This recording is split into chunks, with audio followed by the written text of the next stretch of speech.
Oh, I see they included the shot the day John Woo visited the set. So Ben, when you make this walk through London, I want you to remember your character's motivation. That the opening credits will be playing through this, and it needs to be long enough for us to fit it all in. All right, consider yourself directed. Apparently, it's hard hats optional when walking through the construction zone. Also, no one thinks about the safety of this child who has been allowed to wander around this place. Working a late shift, are you? Ha! Someone's got to clean up after you guys. So a little context has been provided, making it hard for me to tell if this is deadpan humor or the UK skirting child labor laws. This Budweiser is either a lie or I have severely overestimated the English. Oi, Karen, here's a new recruit. Employment officer's up top. Quinn walked in here like he does it all the time, and everyone has made this joke about him being just another one of the guys on the job. Do they make this joke every fucking time? Got a problem at number 4. Jess says he's hit some sort of a void. You know, the kind of void that kills young mothers at the beginning of movies, but I'm sure you'll be fine. And what brings you to the asshole of the world? Assuming this is Jess and this is the void, why is Quinn the first person to get here while still not wearing a shred of PPE? You're passing through it. What's that make you? This is just a mushy take on what should have been a pretty solid joke. Now, watching you pass through it is the well-formed movement that you could have dropped. Wicked. I know, right? It's pretty cool that dragons are always defying gravity, but you are about to find out that they are not very popular.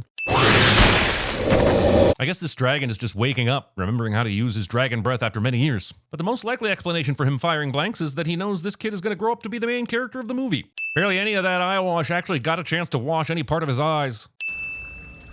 Oh, I guess we're about to watch one of those dragon movies where the studio didn't want to pay for too many dragon special effects, which makes me wonder why you would greenlight a dragon movie in the first place. Come on! Someone filming B-roll thinks pressing the elevator buttons repeatedly makes the elevator go faster.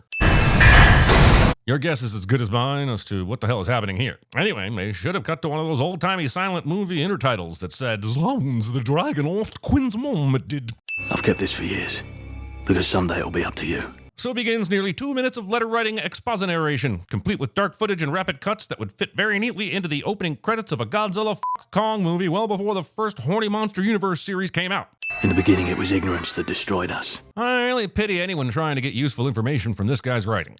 I saw the first, but soon the world saw millions. Not seen during Quinn's ramblings, any dragons whatsoever. Too late, our scientists discovered their true identity. You needed scientists to tell you that these things are dragons? I stayed awake in chemistry long enough to remember none of this, but I looked it up and carbon dioxide has linear, not angular geometry. Hey Siri, does fire equal food? It does not. You have to understand our past, because you will decide our future. It really sounds like Christian Bale was auditioning to be John Connor well before Terminator Salvation. They're starving now, and they're more dangerous than ever. The dragons feed on ash, and now they are starving. And even a crash course on organic chemistry isn't going to be enough for me to prove beyond a shadow of a doubt that the carbon and minerals found in ash should also be able to be acquired from rocks. It's all something fast carbon cycle is different from carbonates. Anyway, I will still add a sin because I tried like really hard. You just pull the plug. 500 gallons per minute hits the walls. I don't care about the specs, Jerry.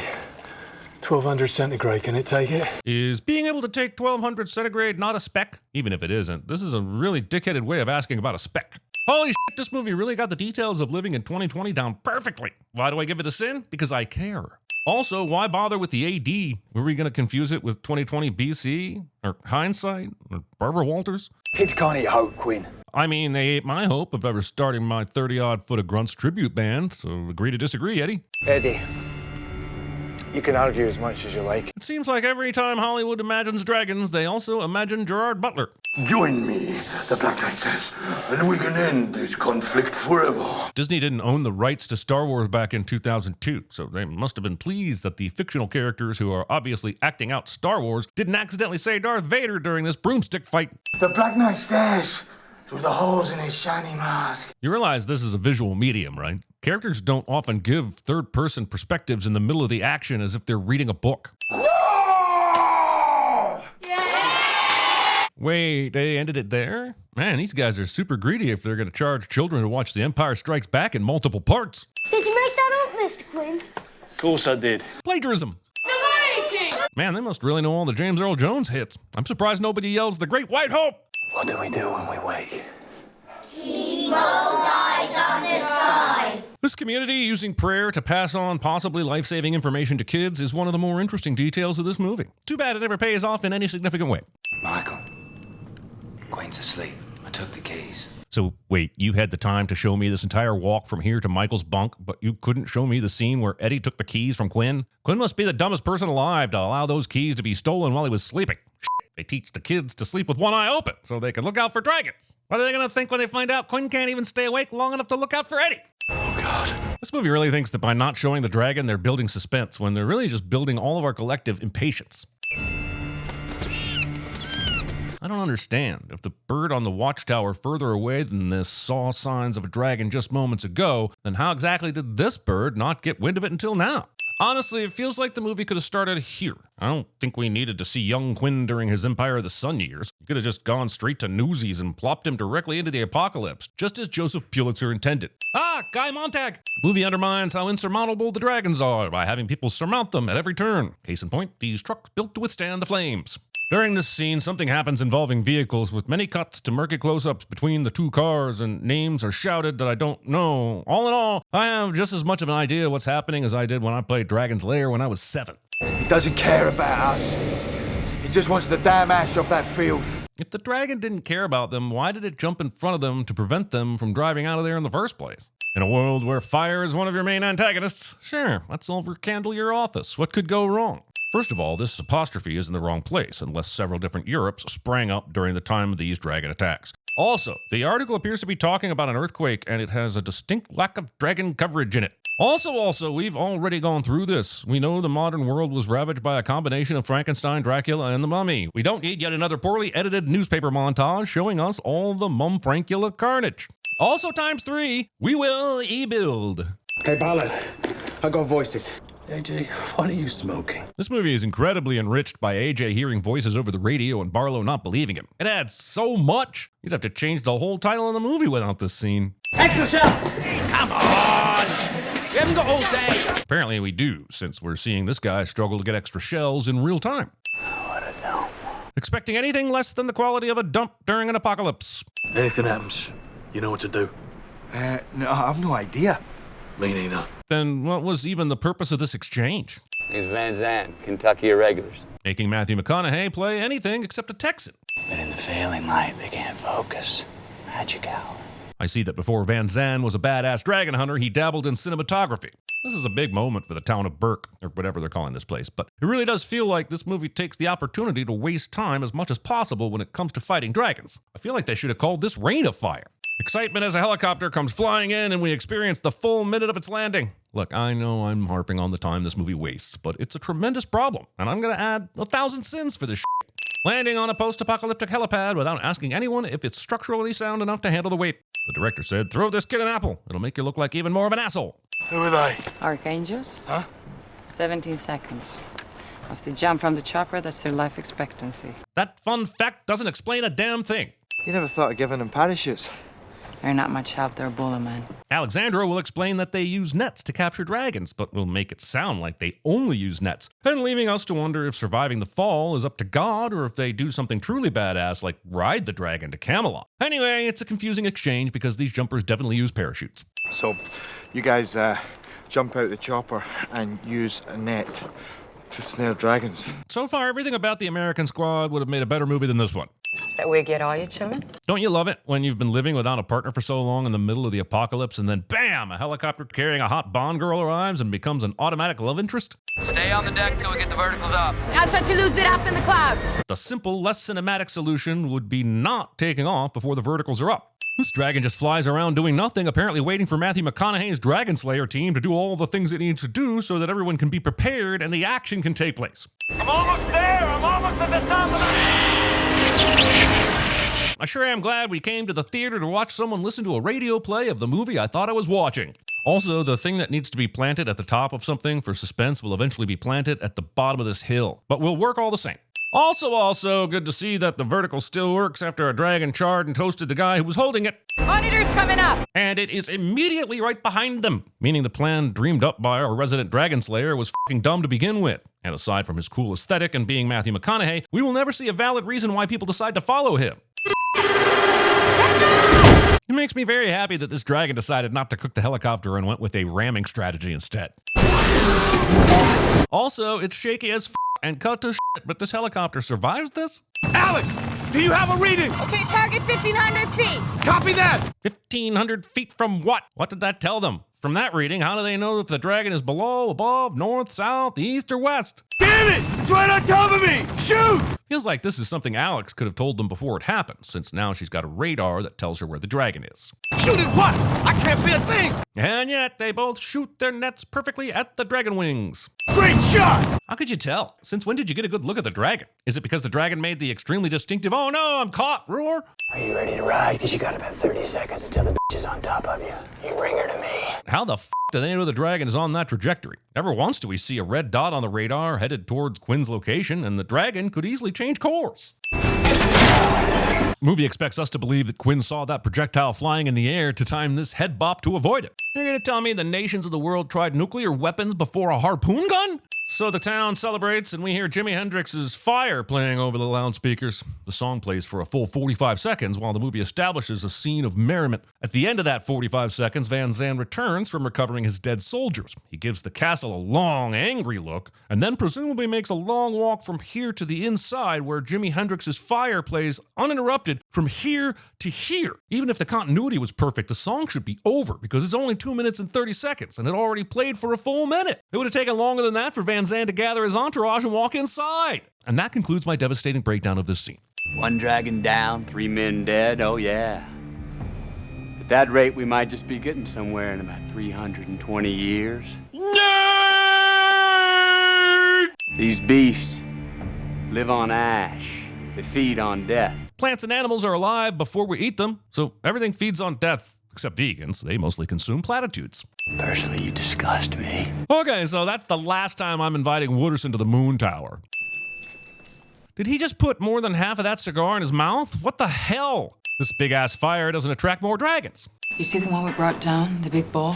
Well, it wasn't. It was a female. None of these people is capable of getting to the point without proving how long their knowledge of dragons is. When I'm running for my life, I don't stop to look at the plumbing. I now submit this movie as a backdoor sequel to 1993's Super Mario Bros. Discuss. See what she said, Quinn. One male. Basically, Reign of Fire is just like an alien invasion or vampire movie. Present the world with a problem that is basically impossible to solve, but make it easy if you just destroy the mothership or kill the head vampire. That's why we never see any others, because there's only one. Sure, Van Zandt is a Sigma, but Quinn stated earlier there are millions of dragons. I find it hard to believe that he believes his own one male theory, even if there were half as many dragons as stated. And we tracked the epidemiology of these things, and we found out where they're from, and that is why we're here. Epidemiology is the study of diseases within a population, so I don't have any idea how they use that to trace anything to England, especially since there's only one male dragon that is fertilizing the entire world's egg supply. What evidence would they have discovered using diseases that told them, yep, this is pretty much strictly England? Did they discover in the dragons an innate sense of sarcasm? Is that it? 4 of you? I'm kind of with Van Zandt here. The guy demonstrates he can kill dragons, tells the people if we kill one big male dragon, our problems will be over, and he's only able to get 4 volunteers to help him out. The beginning of this movie told us that these people were starving, and a dragon just set a whole bunch of their crops on fire. What the hell else is there to do but to go and kill a dragon? Later, Quinn will be proven right about this expedition, but in the end, how are they going to continue going on the way they have been with no food? Hell yeah, this is what I came to see. Jake Brigance versus Patrick Bateman. Sure wasn't to see relentless dragon action, that's for sure. Go London! I would have removed all the sins if they immediately cut to various landmarks around London and played London Calling, because that would have been hilarious. And then I would have given them all back because the movie would have committed the sin of doing the London Calling over landmarks of London cliche.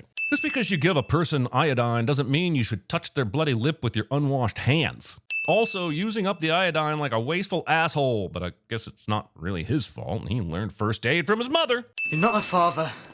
You can't stop me, Quinn. I think I've seen this kid like twice in the movie. The only significant scene before this is when Quinn told Alex how he came to adopt him. So how in the do they think this scene is going to play like Finding Nemo all of a sudden? Not that Reign of Fire knew who Finding Nemo was at the time, but you get what I'm saying.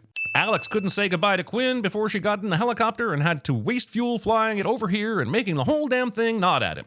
I hate the smell of their dead. It's the only thing that scares them. It's unfair, but since I just thought of it, this movie's getting a sin because Nolan couldn't be bothered to sneak a dragon repellent bat spray somewhere into his trilogy. It's time I was thinking I got rid of you for sure. So wait, all of that just for a fake out? All for a relationship that we barely even registered until they had their mini fight a minute ago? I gotta tell you, I'm so confused about this scene that I actually had to go back and make sure this was the same kid. And even after studying it carefully, I'm still not sure. Then after this scene, it looks like he's walking out of the same garden as before, only this time it's without the kid. I swear to God, I thought the previous scene was a dream for a second because the connectivity between the last scene and this one doesn't make a lick of sense. That's fucking gross, right? And he does nothing with it afterward. Doesn't even make an omelet. The devil getting dragged into this like he made the dragons was probably just walking around putting ketchup on hot dogs, and then he has to see this shit. You see your way through? Negative. It's blocked for miles. A scene that really could have benefited from daylight gets shot at night and gives us no sense of our surroundings before the big dragon attack. I totally know why they went with darkness here, but goddamn, there's nothing here that allows me to be an active viewer. This Pembry? This looks like Pembry. This guy delivers his line like he's still pissed about not getting the "I think he just took that guy's wallet" part in Back to the Future 2. Should we set the triangulators? No time. This raises the important question of why the guys on dirt bikes aren't always deployed and prepared to set up the triangulators. It's not playing with us. He's setting us up. What does that even mean? And is the best course of action to keep everybody in your group close together so you can all get cooked at once like you're in an air fryer? Wow, their bird alarm must have been goddamn asleep when this big-ass dragon approached the castle. And did they not have a night watchman? Was Jon Snow f***ing a grit in the grotto again? Also, as intimidating as this movie wants the dragons to be, it sometimes does bizarre shit, like having one of them sneak up on a castle on foot. This is another scene where the movie's lack of money or time or whatever it was just makes all of this a noisy, unintelligible spectacle. I don't know where everyone is in this castle or the layout of it, so I watch as the movie cuts to a confusing series of edits where people are yelling and running in a fiery hellscape, and it is so hard to follow any of it. Quinn leaves his horse out here to get barbecued and eaten. Why the f*** did this dragon burn the castle for a moment and then leave, only to come back later? Is it so Quinn has the opportunity to do some heroic things that he wouldn't have been afforded if the dragon just melts the castle down right now? Oh, and let's not forget that his buddy Creedy dramatically needs to dramatically die dramatically in front of him, so that it's extra dramatic and shit. Jared! And who should just conveniently be around the corner? Jared! I mean, I think. I don't know who many people are in this movie. What do we do when we see him? Dig hard, dig deep, run for shelter, never look back. Well then, I guess it's Dragon 1, Mantra 0 at this point. These kids aren't asleep because they've been through a harrowing event. It's because Quinn tried to do a Star Wars but forgot the guy playing Luke died. So, as you can imagine, it was pretty boring. Also, after the sprinkler system is deployed, they all have to hang out in wet clothes for some time. Just saying, at least one of these kids died of hypothermia. From the fire of the dragon, King Joffrey was born. The Thames will take us right into the heart of London. I know where he lives. Van Zandt was around in '98 and should know damn well the only reasonable response to this is... Once again, things that could have been brought to my attention yesterday! Jared, you keep him safe. Leaving the kids with someone named Jared. I don't know how this helicopter has so much fuel, but maybe fuel isn't scarce in this post-apocalyptic world. Seems like that would be almost impossible to come by, and we'd have at least half a Mad Max situation going on right now. Convenient landing barge happens to be in the Thames right where they need it to be. They must have heard us coming. What's stopping them? Why in the f*** did these people think flying a loud-ass helicopter into London would be a good idea? They clearly didn't know the dragons wouldn't attack them. It's like they read the part of the script that said, "You will be unharmed," but didn't read any further to see why that was. They know the city from the sky down. I know it from the bottom up. Yeah, Quinn knows the city, but it's amazing that everything he knows is still intact and usable after like 15 years or whatever it's been. Van Zandt couldn't get down a road without being severely blocked, but everything in London with all these dragons flying everywhere is pretty much the same. Discount Predator vision. There's an underground passage!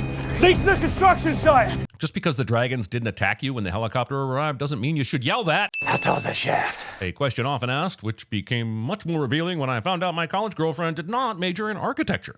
One shot's gonna kill him, and it's gonna be with this. And these are magnesium-tipped C4 arrows. You're gonna tell me the nations of the world tried nuclear weapons before arrows with explosive heads? He only exposes his chest before he breathes fire. Tips and tricks to win Reign of Fire, the video game. Okay, we're gonna have a window. 10, maybe 12 seconds every time he makes a turn, and we're gonna use it. I'm sorry, I don't understand what you saw that made you say any of those words. When you were looking outside, neither you nor we saw any dragon. Unless the dragon is playing Where's Waldo and he's dressed like burning buildings, I don't know how the f*** you know what kind of window you have. We stay together, take a hit, and we're gone. So I feel like this is something Van Zandt just learned from all his men dying earlier, when this should have been something he figured out a long time ago. Unlike horror movies, splitting up is actually a really good strategy in this case. It's our first window. This is literally the second time you've seen the dragon flying around. How have you figured out his pattern? In about 8 seconds, we're gonna have a window! This doesn't sound right, and no one is really timing the dragon turns anyway, so how can they ever be precise about this? I would have laughed my ass off if the dragon saw this and just flew in another direction and just allowed Van Zandt to fall from this height.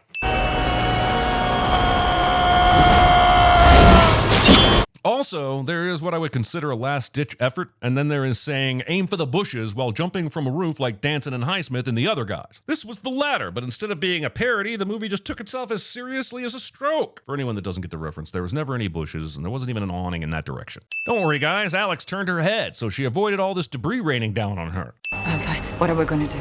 I don't know. You wanna This dragon is in range to use his Satan-given power to shoot flames, and he just stands there taking arrows to the face like a chump. Quinn, by the truck. The arrow.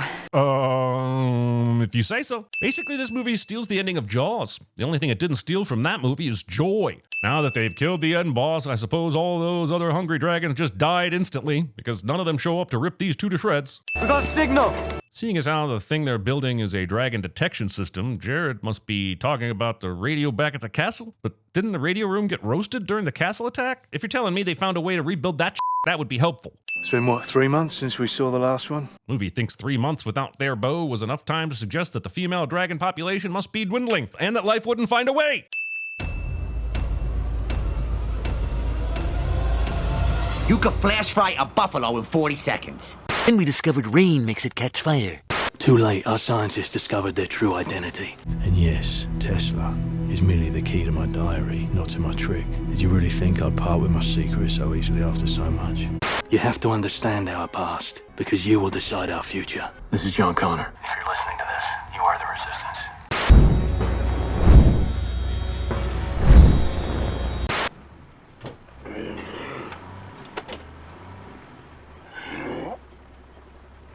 All right, all right, all right. So now you're a dragon killer. I killed 7 with 1 goose! Goose, you alive? No, man, I'm not dead.